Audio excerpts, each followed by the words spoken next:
segment and we're talking about DTI. But before we do that, I had a question from a caller that came in.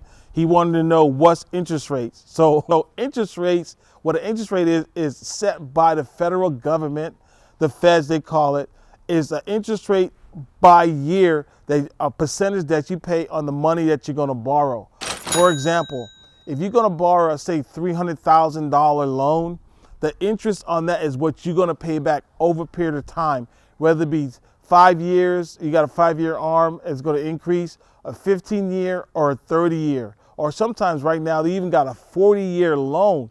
So that's the interest that you're going to be paying back over that period of time on that money that you borrow. Okay, so for example, you're going to go and fill out an application. They're going to want to know how long you've been at your job, how much money you have in the bank, have you any bankruptcies, any foreclosures. So they're going to take all that information and bundle it up in a little bundle and say, hey, you qualify for 700,000, 600,000, 500, or 200,000, and that's on that 200,000, wherever tier you're at in that bracket, you will qualify for a percentage on that loan, okay? So when you get that loan, you're gonna say APR, approved rate financing, or 30%, 15%, 10%.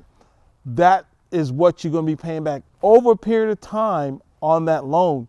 If you can remember during the pandemic, right? When interest rates were about 2%, right? People refinanced at a lower rate to lower their payment and lower their mortgage. So now those people are locked in to a lower interest rate of 2.5%, maybe 3%. Some even got a 1.5, believe it or not. Those things we'll never ever see again. I don't know. It's going to take a natural disaster for we to see that. So that's low interest rate. The lower the interest rate, the less money you're paying on that loan. You understand? So any other question, you could contact me for that. Now, we want to talk about DTI, okay? Debt to income ratio. Okay, so now, say for example, you're interested in a house, right? And you want to go and buy a house. You have lots of debt, right? So the thing to do, what you want to do, you want to get rid of your debt so you not carry those debt into the loan or into it, because people, banks, any loan institution are less likely to loan you money if you have a high income ratio. That means, what I mean by DTI, debt to income ratio. So if you have a job and you have a car payment, you have alimony, you have child support, you have all these other debts, credit cards, that's going to bring up your debt to income ratio than the money that you make per month.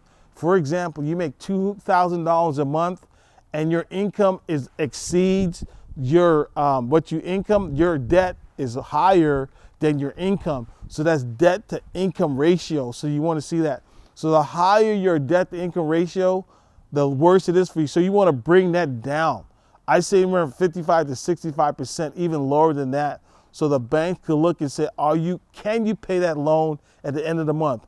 When all loans, everything is considered, you have your entertainment, you have your alimony, you have your child support, if you have child support, you have your bank statement, your car payment, whatever bills you may have, school loan, other things that you may have. They want to know, after all that's said and done, can you pay this loan back, what I'm going to loan you? That's what they look at. They want to know, can you pay that back? And if you can't pay it back, you will be DQ'd. That's disqualified from getting the loan. So what you want to do, you want to bring that DTI down, pay off the credit cards. In fact, pay the credit cards off and try not to lose them. If you want, now you want to pay off that car, if you need to pay that car off, okay? You might want to pay that car off. You might want to pay off your student loan. Right now, President Biden got that student loan forgiveness.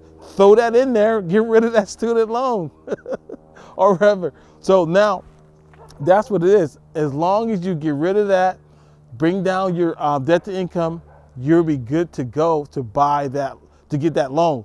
And that's what banks look at. Also, what banks look at is your credit history, okay? Now, you want a credit score for first-time buyer, depending on where you live and where you want to live at, how much of a property you want to buy. Well, new-time buyer, right now with special programs, with a hero program, whatever program you have, your minimum FICO score is 650. To get into a house, the minimum is 650. But also you have to, the other thing that I have to line up with that, either a good job, money in the bank, and everything else. So you get you into a home probably around $250,000, $300,000. Okay, that's good money, and that's a good place if you want to live. That's a townhome, and that's either a condo or something like that. Now the higher the credit score, the more money you have in the bank, and the more credit history that you have, that's looking good for you, and that'll get you into a higher bracket, a higher amount, and wherever you want to sit at. But it depends on where you're at. Everyone lands differently, so it depends where you're at. Your debt to income ratio, that's the number one thing loan officers, that's the number one thing banks look at to see where you're at. And also, have you had any charge off in the last 7 years? The 7 years is when if you file bankruptcy. If you file bankruptcy, you could requalify for a home in 2 years, as long as you have a good credit history and you sitting good as far as financial wise. So anyway, that's debt to income ratio. If you want to know more, give me a call, 661-489-0407. Like I said, I will let you know whatever I know to get you into the house, to get where you want to be and your family. All right? Talk to you soon. Bye.